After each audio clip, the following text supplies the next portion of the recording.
La era Atlante, del 500.000 al 10.000 a.C. Tamaño y ubicación de Atlántida. Podemos considerarnos realmente afortunados al habernos dejado los maestros algunos detalles tangibles concernientes al surgimiento y caída de varias civilizaciones durante la era Atlante. Ya no tenemos que depender más de mitología, leyendas, testimonios psíquicos, alegorías e información velada o hasta incorrecta presentada por los maestros. Al verse severamente limitados por la ley oculta según se aplicaba a la tierra, los maestros dijeron que durante 12.000 años no se había permitido descargar el tipo de información que se dio después del 1930. Originalmente, el continente Atlante consistía en una masa sólida de tierra que iba desde América Central hasta Europa. Según un dictado, Europa era entonces parte de Atlántida. Cuba, las Islas Madeira y las Azores también eran parte de dicho continente. Hay también cierta indicación de que una sección de Estados Unidos se consideraba parte de la Atlántida, porque los maestros etiquetaban templos ubicados en su costa oriental como templos atlantes. También la primera vez que los maestros mencionaban una civilización atlante, indican que existió 500.000 años atrás. Los últimos restos de Atlántida se hundieron alrededor del año 10.000 a.C.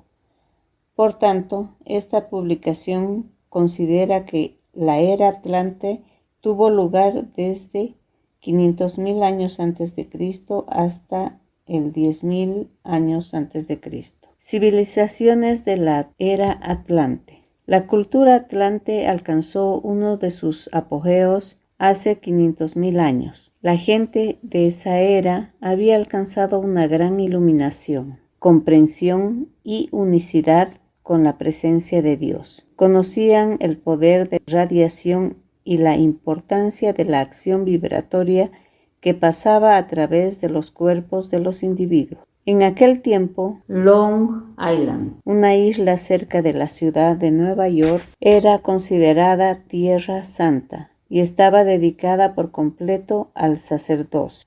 A nadie, salvo a los sacerdotes, se les permitía entrar a la isla. Mediante la pureza y la creatividad constructiva de los sacerdotes, Long Island se convirtió en el más altamente magnetizado centro de corrientes espirituales sobre la superficie de la época en ese tiempo.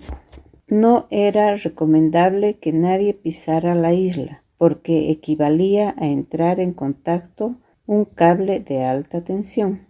Después del hundimiento de Mu hace 200.000 años, sus sacerdotes encarnaron prontamente en Atlántida, dotados con el don de la conciencia consecutiva, memoria de encarnaciones anteriores. Atrajeron a su alrededor a las corrientes de vida que les había asistido durante las anteriores eras doradas de Mu. Por tanto, poco tiempo después de la era de Mu, floreció la cultura atlante. En diferentes aspectos, la tecnología de las diversas civilizaciones atlantes era superior a la actual.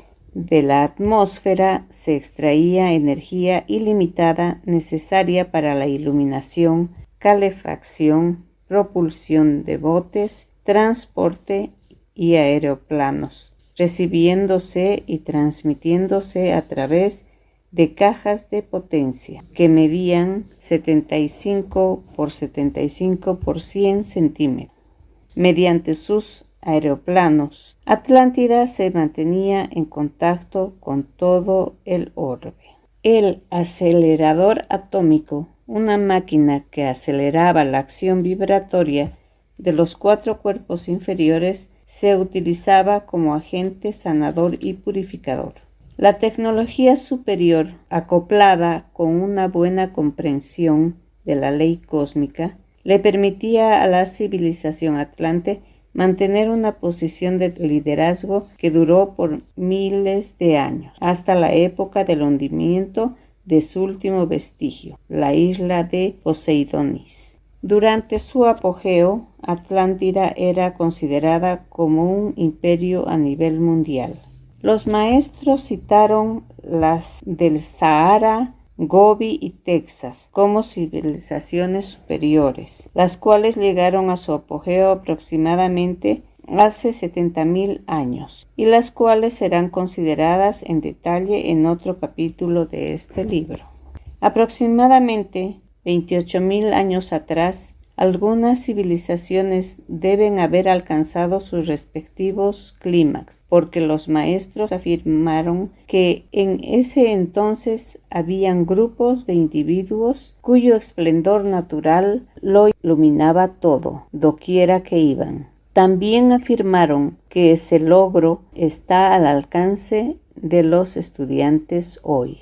Y de último en nuestra cronología es menester mencionar las civilizaciones de Merú y Poseidonis. Estas civilizaciones alcanzaron cimas en los periodos del 12.000 al 10.000 a.C. y del 12.000 al 10.500 a.C. respectivamente. Por razones que más tarde se explicarán, asumo que las civilizaciones de Merú y Poseidonis fueron destruidas ambas por el cataclismo que tuvo lugar en los alrededores del año 10.000 a.C.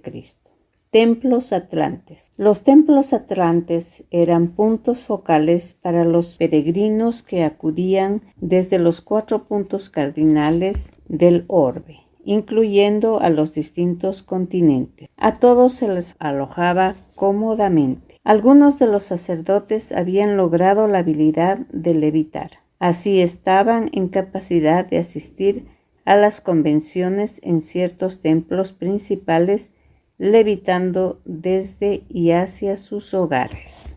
Los maestros mencionaron los siguientes templos principales. 1. Era Atlante temprana. La era no fue especificada. Templo de purificación mediante el fuego violeta cerca de Cuba. Templo de la Fe y la Protección, Filadelfia y Pensilvania. Templo del Poder y la Protección, Harrisburg, Pensilvania.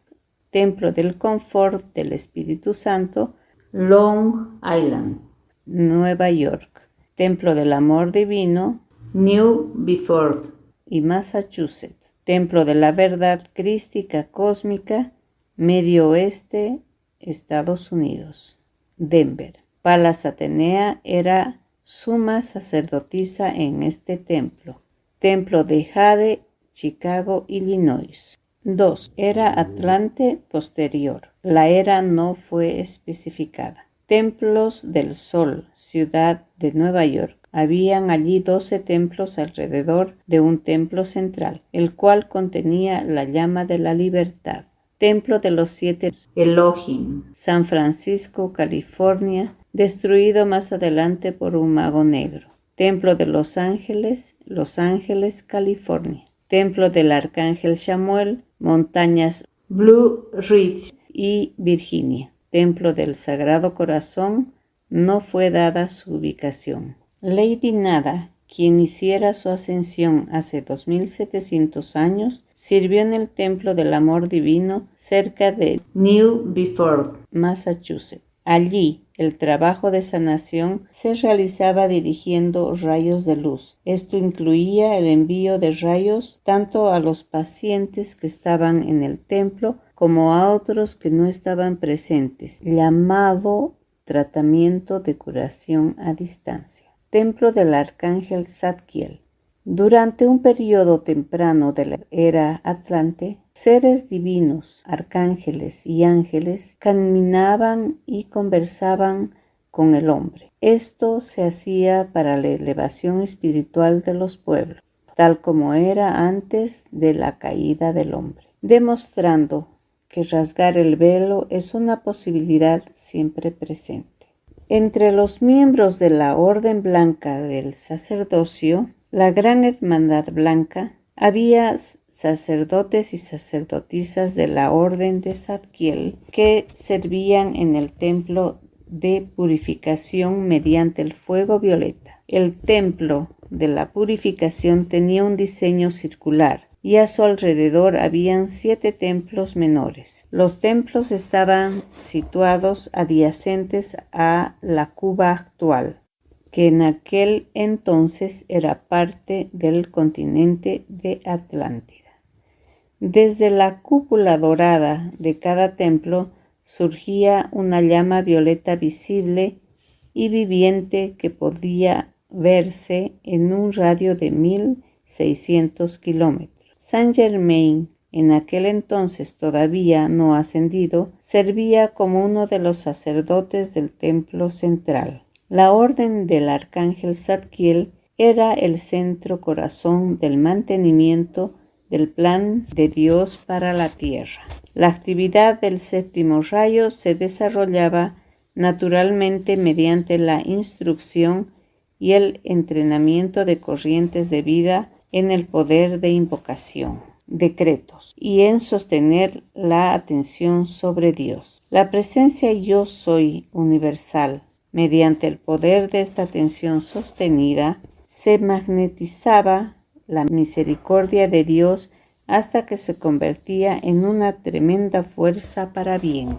El ritmo de invocación, la constancia de devoción a la magnetización, sostenimiento y expansión de la llama violeta a través de la meditación, la contemplación, los cantos y los decretos. Eran las enseñanzas fundamentales en los templos del arcángel Zadkiel.